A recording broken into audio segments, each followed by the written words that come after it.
Você está no canal Inteligência do Medo. Aqui, o desconhecido ganha voz e cada história é uma jornada pela escuridão que habita o impossível. Prepare-se para enfrentar o inexplicável, onde o medo não apenas assombra, mas pensa. A história de hoje começa agora. No coração de uma grande cidade, um laboratório subterrâneo de pesquisa comportamental esconde segredos que nunca deveriam ter sido revelados. Quando a pesquisadora principal desaparece sem deixar vestígios, sua equipe é chamada para terminar o projeto. Mas à medida que os experimentos avançam, fenômenos inexplicáveis começam a acontecer. O laboratório parece ganhar vida própria, revelando os medos mais profundos de cada pessoa presa em suas instalações. Eles logo percebem que há algo nos corredores escuros que não deveria estar lá. Algo que foi despertado por suas próprias ambições. Era fácil passar pela rua principal do centro da cidade sem perceber a entrada discreta do Instituto Clepsydra. Com uma fachada de vidro espelhado e um nome gravado em uma pequena placa de metal na lateral do edifício, ninguém imaginaria que aquele prédio escondia uma estrutura subterrânea que se estendia por 7 níveis abaixo do solo. E era no nível mais baixo, marcado apenas como subsolo 7 nos mapas internos, que o projeto Thanatos havia sido conduzido em sigilo absoluto. Haviam passado 3 meses desde o misterioso desaparecimento da Dra. Helena Vasquez, a mente brilhante por trás do projeto. A última vez que ela foi vista, as câmeras de segurança mostraram sua figura pálida e exausta, entrando no elevador às 23h47 de uma quinta-feira, carregando uma pasta preta volumosa. Ela nunca foi vista saindo. Para os demais funcionários do laboratório, sua ausência era inexplicável, mas a pesquisa precisava continuar. Os patrocinadores exigiam resultados, e não havia tempo para hesitações. Quando a equipe foi convocada de volta para retomar os trabalhos, havia um desconforto palpável no ar. Ninguém gostava de descer ao subsolo 7. Era onde os experimentos mais controversos ocorriam, testes que mexiam com as profundezas do subconsciente humano, utilizando tecnologia experimental para mapear memórias reprimidas, sonhos e, mais recentemente, pesadelos.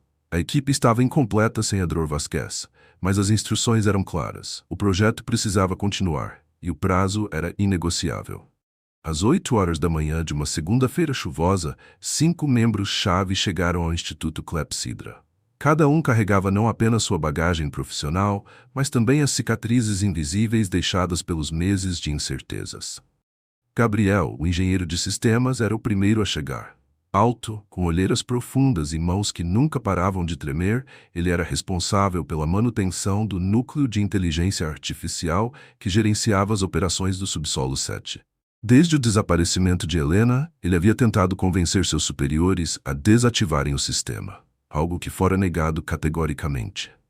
Ana, psicóloga da equipe, era próxima. Seus olhos azuis escaneavam o ambiente com desconfiança, e seus passos eram curtos e calculados. Embora fosse especialista em comportamento humano, ela própria parecia à beira de um colapso, com a cabeça sempre voltada para trás, como se esperasse ser seguida. Logo depois chegaram Victor, o técnico em biotecnologia, Renata, a especialista em neurociência, e Samuel, o estagiário que parecia fora de lugar em um projeto daquela magnitude. Samuel era jovem e inexperiente, mas havia sido colocado ali como um reforço improvisado. Assim que todos estavam reunidos, Gabriel os guiou até o elevador, que os levaria ao subsolo 7. O silêncio dentro da cabine era opressivo, quebrado apenas pelo zumbido monótono da máquina descendo. Quando as portas se abriram, o ar parecia mais denso. O subsolo 7 era frio e iluminado por lâmpadas fluorescentes que piscavam ocasionalmente. O corredor principal levava a uma sala de controle central, onde as telas exibiam leituras complexas sobre os experimentos em andamento. Mas algo estava diferente. Gabriel foi o primeiro a notar. O núcleo está ativo, ele disse, apontando para uma tela. Mas ninguém deveria ter reativado o sistema. Victor franziu o senho. Você não reativou antes de hoje? Não, Gabriel respondeu com a voz carregada de nervosismo. E tecnicamente ninguém mais tem acesso ao sistema além de mim. Ana caminhou lentamente até uma das telas. As leituras eram incompreensíveis para ela, mas algo chamou sua atenção. A palavra Thanatos aparecia repetidamente nos dados. Está tudo relacionado ao projeto Thanatos? Perguntou Ana, sua voz baixa e hesitante. Gabriel assentiu. Isso é impossível. Eu desliguei essa função depois que Helena desapareceu. Um silêncio pesado caiu sobre o grupo. Era como se as paredes do subsolo 7 respirassem ao redor deles, sufocando qualquer tentativa de racionalizar o que estavam vendo. Vamos começar logo, disse Renata, tentando quebrar a tensão. Temos trabalho a fazer. À medida que o dia avançava, os experimentos foram retomados. O projeto Thanatos envolvia um equipamento conhecido como Porta da Consciência, uma cápsula metálica que conectava o usuário a uma interface neural. O objetivo era explorar memórias reprimidas e padrões subconscientes. Renata foi a primeira a testar o equipamento naquele dia. Ela se deitou na cápsula enquanto Gabriel ajustava as configurações no painel de controle. Tudo pronto? Ele perguntou. Pronta, respondeu Renata, embora sua voz tremesse. Os outros observaram através de uma janela de vidro enquanto Renata fechava os olhos e o equipamento era ativado. No início, tudo parecia normal. As telas exibiam ondas cerebrais estáveis, e Renata começou a murmurar fragmentos de frases enquanto sua mente era guiada por memórias antigas. Mas então, algo mudou. As leituras na tela começaram a oscilar de forma errática, e Renata ficou visivelmente tensa dentro da cápsula. O que está acontecendo? Perguntou Victor, olhando para os monitores. Gabriel tentou ajustar os controles, mas parecia que o sistema estava agindo por conta própria. As luzes da sala piscaram e Renata começou a gritar dentro da cápsula. Desliga isso! Ana gritou. Gabriel pressionou o botão de emergência, mas o sistema não respondeu. Renata agora se contorcia, seus gritos ecoando pelos alto-falantes. De repente, tudo ficou em silêncio. As telas apagaram, as luzes estabilizaram e a cápsula se abriu. Renata estava imóvel, seus olhos fixos no teto, como se estivesse em transe. Renata? Ana chamou, se aproximando dela com cuidado. Renata virou lentamente a cabeça para Ana, mas seus olhos estavam vazios, como se ela não reconhecesse ninguém ao seu redor. E então ela murmurou algo que fez o sangue de todos congelar. Eles estão aqui. Os minutos seguintes foram um turbilhão de confusão. Renata foi retirada da cápsula e colocada em uma cadeira na sala de observação, enquanto Ana tentava trazer sua consciência de volta. Renata, olha para mim, disse Ana, mantendo sua voz firme, mas gentil. Você sabe onde está? Renata permaneceu imóvel por alguns segundos, mas então seu corpo se enrijeceu, e ela começou a balbuciar palavras desconexas. Eles estão aqui. Eles nunca foram embora. Murmurava, seus olhos fixos em um ponto vazio na sala. Victor, tentando parecer racional, aproximou-se com um monitor portátil. É possível que seja apenas uma reação cerebral à estimulação, disse ele, mais para si mesmo do que para os outros. Talvez a interface tenha acessado algo que não deveria. Gabriel estava mais cético. Isso não é só um erro técnico.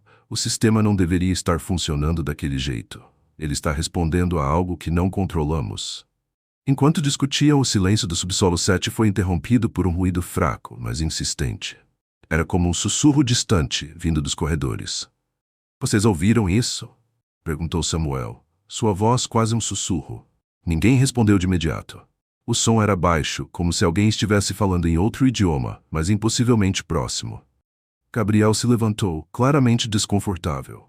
Deve ser interferência no sistema de som, disse ele, caminhando até o painel central. Mas Ana balançou a cabeça.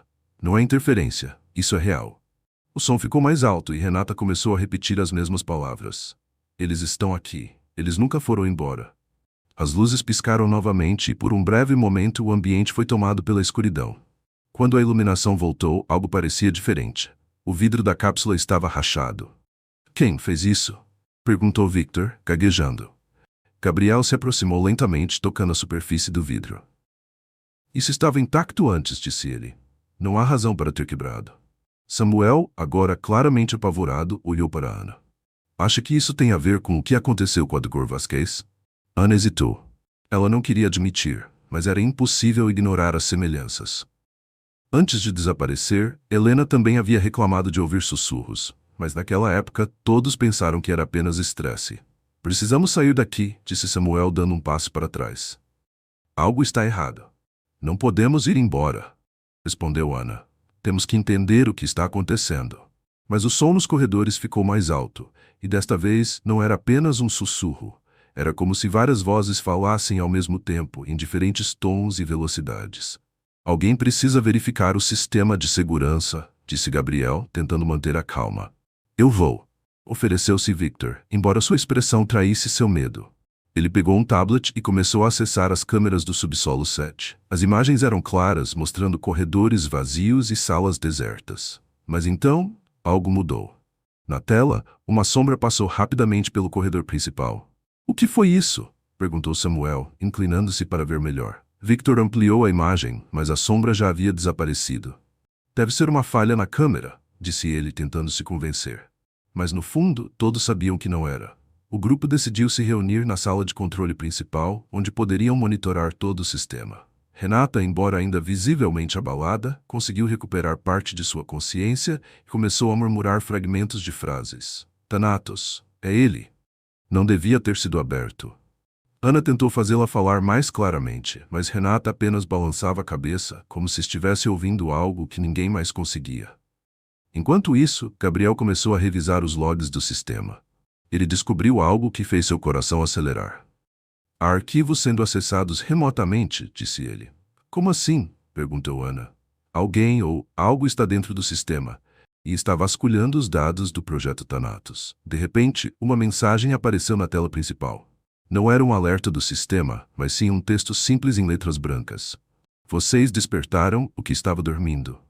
Os olhos de todos se arregalaram. Gabriel tentou desligar o computador, mas o sistema não respondia. As luzes começaram a piscar novamente e o som das vozes voltou, desta vez mais alto e mais próximo. Ana segurou o braço de Gabriel. O que está acontecendo? Antes que ele pudesse responder, todas as telas apagaram e o laboratório mergulhou em completa escuridão. Por alguns segundos, houve apenas silêncio. Mas então um som profundo e gutural ecoou pelos corredores, como se algo estivesse se movendo lentamente em direção à sala de controle. Samuel foi o primeiro a quebrar o silêncio.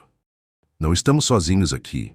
O som de passos lentos e pesados parecia vir de todas as direções, ecoando pelas paredes do subsolo 7. Os membros da equipe estavam imóveis, como se qualquer movimento pudesse atrair o que quer que estivesse ali. Ana, ainda segurando o braço de Gabriel, sussurrou. Temos que sair daqui. Gabriel olhou para a porta, mas seu coração afundou. A única saída era o elevador no final do corredor, e o som estava se aproximando naquela direção. Se corrermos, chamaremos atenção, disse ele em um tom baixo. Precisamos de um plano. Victor, que havia sido o mais cético até então, estava pálido. Ele segurava o tablet como se fosse uma arma, tentando acessar qualquer funcionalidade útil. Eu vou verificar o sistema de ventilação, disse ele. Se conseguirmos desativar o fluxo de ar, talvez possamos ouvir melhor de onde o som está vindo. Você vai sozinho? Perguntou Samuel, sua voz trêmula. Victor hesitou, mas antes que pudesse responder, o som mudou. Era como se uma respiração profunda e rouca estivesse ecoando no corredor. Renata começou a tremer, agarrando as laterais da cadeira onde estava sentada. Está aqui? Ela sussurrou. Ele está aqui. De repente as luzes piscaram novamente, mas desta vez, algo apareceu por um breve momento. No reflexo das telas apagadas, todos viram uma silhueta alta e deformada parada no corredor, observando-os. Vocês viram isso? Perguntou Samuel, sua voz quase inaudível. Ninguém respondeu. Gabriel engoliu em seco e tentou acionar um protocolo de emergência no painel, mas o sistema estava completamente travado. Não temos escolha, disse ele. Precisamos sair. E se estivermos indo direto para isso? Questionou Ana. Gabriel parou, sua mente tentando encontrar uma alternativa. Foi quando o som mudou novamente. Agora era como se algo estivesse arranhando as paredes, vindo de todos os lados. Isso não é real, murmurou Victor, como se repetisse um mantra para si mesmo. Isso não é real. Mas Renata começou a rir, um som agudo e fora de lugar que fez todos se virarem para ela. Não é real? Disse ela, sua voz tingida de ironia. Então, por que estamos aqui? Ela se levantou com dificuldade, seus olhos fixos na porta da sala. Renata, não!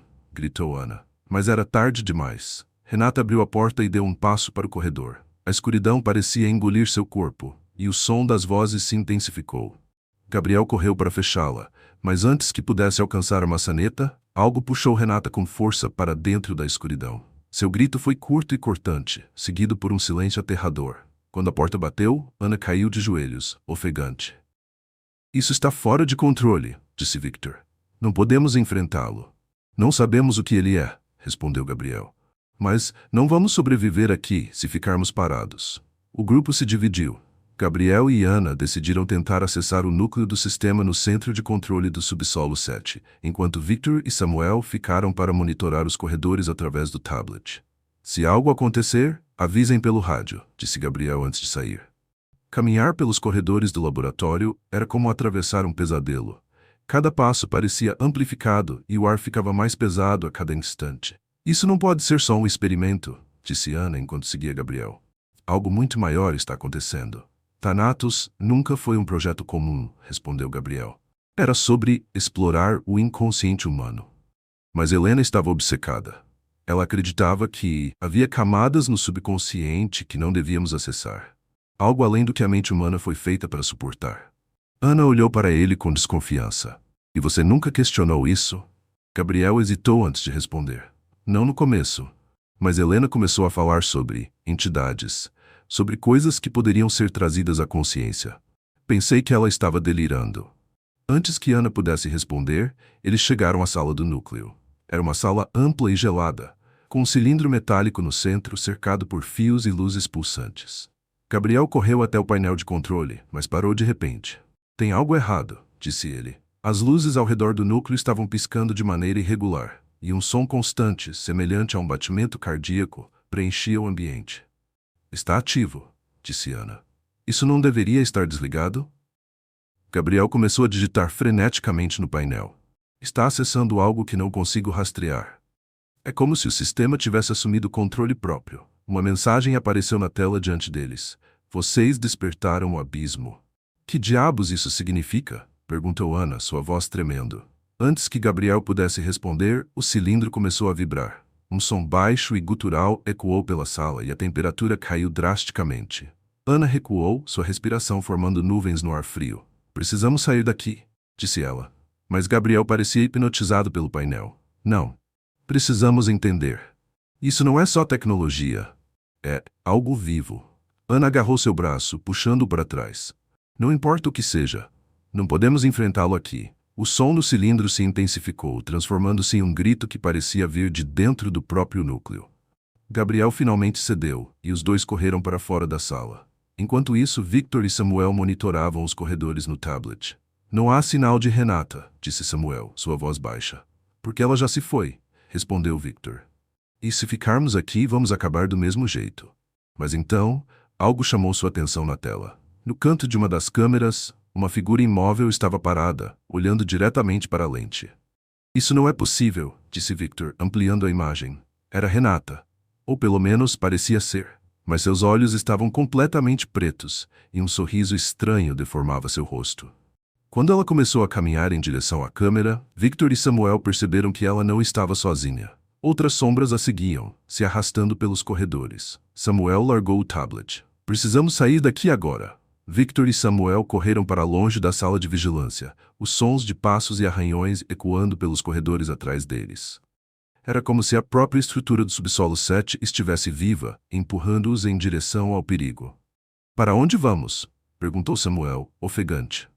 Victor olhou ao redor, tentando se lembrar da planta do laboratório. O gerador de emergência. Se conseguirmos desligá-lo, podemos cortar a energia e talvez travar o sistema inteiro.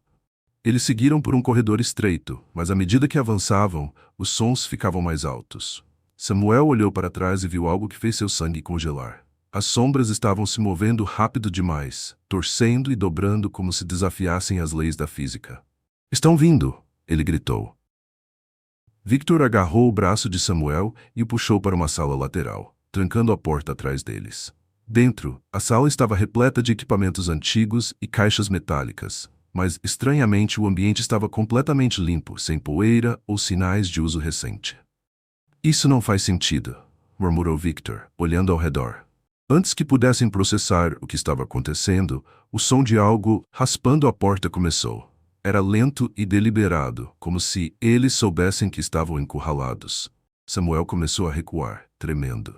Nós não vamos sair daqui vivos. Victor o segurou pelos ombros. Fique calmo, vamos encontrar uma saída.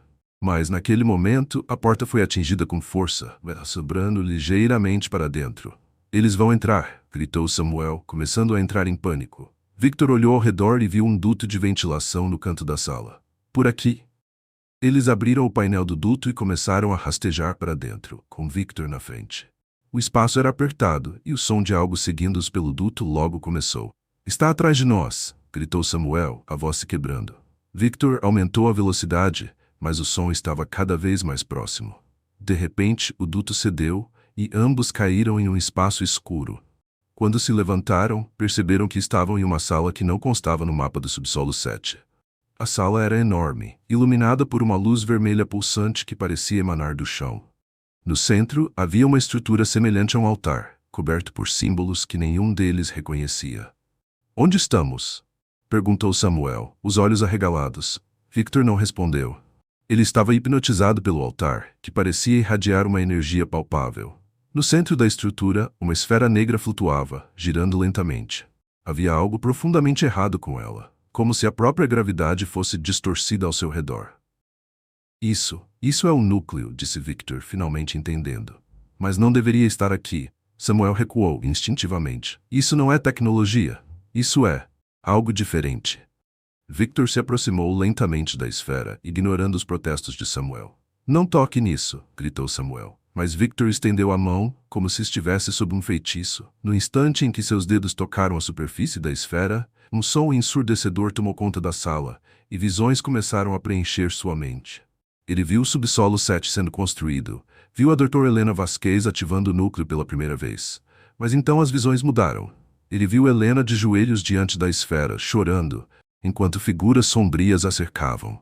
E por fim, ele viu a verdade. O núcleo não era apenas uma máquina. Era um portal, um elo entre o mundo deles e algo infinitamente maior e mais terrível. Victor caiu no chão, respirando com dificuldade. "Nós abrimos uma porta", ele disse com a voz fraca, "e agora não podemos fechá-la." Samuel correu até ele, tentando levantá-lo. "Precisamos sair daqui, agora." Mas antes que pudessem se mover, a esfera começou a girar mais rápido e a luz vermelha ficou mais intensa. A sala inteira parecia vibrar, e uma voz profunda e múltipla ecoou ao redor deles. "Vocês não podem escapar." As sombras começaram a se formar nas paredes, assumindo formas humanas mais distorcidas. Victor olhou para Samuel com lágrimas nos olhos. "Me desculpe." E, antes que Samuel pudesse reagir, Victor correu em direção à esfera, agarrando-a com ambas as mãos. A sala foi tomada por uma explosão de luz, e as sombras recuaram momentaneamente, como se estivessem sendo puxadas para dentro do núcleo. Samuel aproveitou o momento para fugir, correndo pelo corredor, sem olhar para trás. Samuel finalmente encontrou Ana e Gabriel em um corredor próximo à saída do núcleo principal. Seu rosto estava sujo de sangue e poeira, e ele mal conseguia falar. "Victor, ele..." começou, mas não conseguiu terminar. Ana segurou seus ombros. "Calma, o que aconteceu?" "Ele se sacrificou", respondeu Samuel ofegante. "Mas, eu acho que não foi suficiente." Antes que Ana pudesse responder, o som gutural retornou, desta vez mais alto e aí mais perto. As sombras estavam avançando novamente e o chão começou a tremer. Gabriel olhou para o elevador ao final do corredor. "É a nossa única chance." Eles correram juntos, mas, quando chegaram, perceberam que o elevador estava travado. Gabriel tentou forçar o painel de controle, mas o sistema estava bloqueado. "Não vamos conseguir", disse Samuel ofegando. Ana olhou para trás, vendo as sombras se aproximando. "Talvez não possamos escapar. Mas podemos impedir que isso saia daqui." Gabriel entendeu imediatamente o que ela queria dizer. "O núcleo", disse ele. "Precisamos destruí-lo." Samuel olhou para os dois, horrorizado. "Vocês estão loucos. Isso pode nos matar." Ana balançou a cabeça. "Se não fizermos isso, eles não vão parar no subsolo 7. Ana, Gabriel e Samuel sabiam que o tempo estava contra eles. As sombras avançavam, e o tremor do chão era tão intenso que parecia que o subsolo 7 inteiro estava prestes a desabar. "O núcleo fica naquela sala", disse Gabriel, apontando para o corredor que haviam acabado de percorrer. "Mas precisamos de uma maneira de sobrecarregá-lo." Samuel balançou a cabeça, aterrorizado. "Vocês não entendem. Aquilo não é só tecnologia. É algo vivo. Não vai permitir que o destruam." Ana colocou as mãos nos ombros de Samuel, forçando-o a encará-la. "Então precisamos ser mais rápidos do que ele." Os três começaram a correr de volta em direção ao núcleo.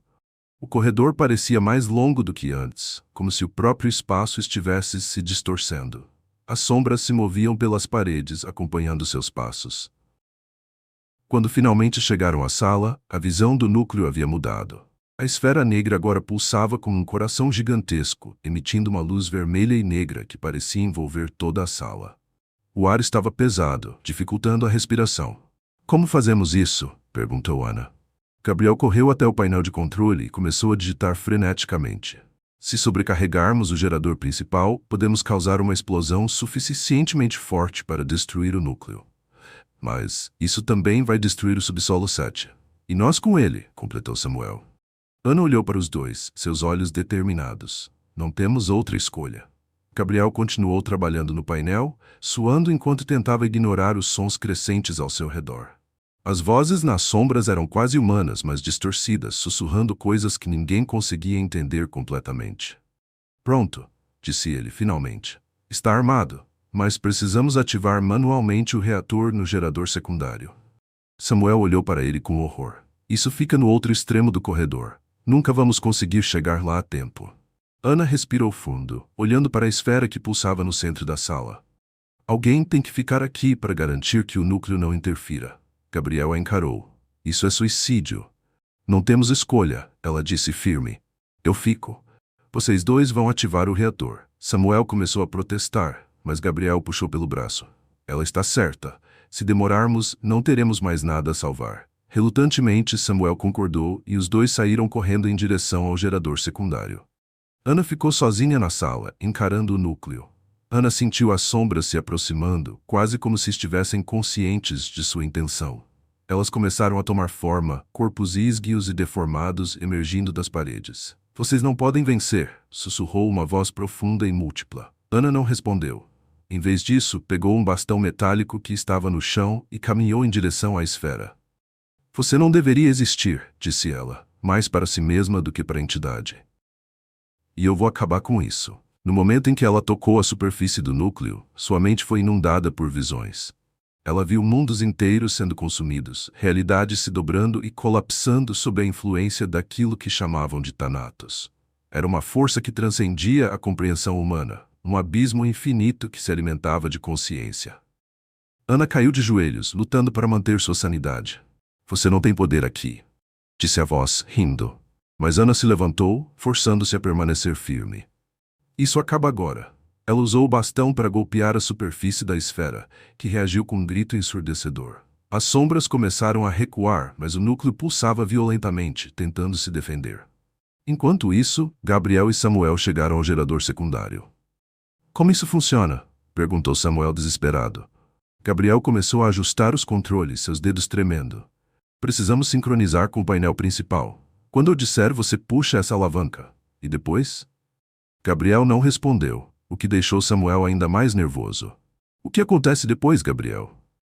Não vamos sair daqui, Samuel. Samuel ficou em silêncio, compreendendo a gravidade da situação. Se for para acabar com isso, ele disse, sua voz baixa, vamos fazer valer a pena.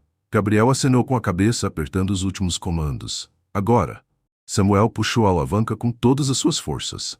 Um som profundo e crescente tomou conta do subsolo 7, como se o próprio laboratório estivesse gritando. Na sala do núcleo, Ana sentiu o chão tremer sob seus pés. A esfera começou a rachar, liberando uma luz negra que parecia sugar tudo ao redor. Não, disse a voz, agora cheia de desespero. Vocês não entendem o que estão fazendo. Ana riu, embora lágrimas escorressem pelo seu rosto. Talvez não, mas você não terá mais poder aqui. Com um último esforço, ela empurrou o bastão para dentro da rachadura na esfera. A luz se intensificou e uma explosão de energia varreu toda a sala, engolindo Ana e as sombras. No gerador, Gabriel e Samuel viram as luzes piscarem uma última vez antes de apagarem completamente. O tremor aumentou e eles se abraçaram, esperando pelo impacto final. Dias depois, uma equipe de resgate foi enviada ao subsolo 7, mas tudo o que encontraram foi uma cratera onde o laboratório havia estado. Nenhum corpo foi recuperado, e os registros do projeto Thanatos foram completamente destruídos. Relatórios de fenômenos estranhos continuaram a surgir na área, mas ninguém ousou investigar mais a fundo. O mistério do subsolo 7 permaneceu sem solução. E em algum lugar no vazio entre realidades, uma presença aguardava, silenciosa, mas nunca completamente adormecida. Essa foi a história de hoje. Se você gostou, deixe seu like, inscreva-se no canal e ative as notificações para não perder os próximos mistérios. Aqui no Inteligência do Medo, você encontra histórias sombrias e arrepiantes todos os dias. Obrigado por assistir e até a próxima, se você tiver coragem.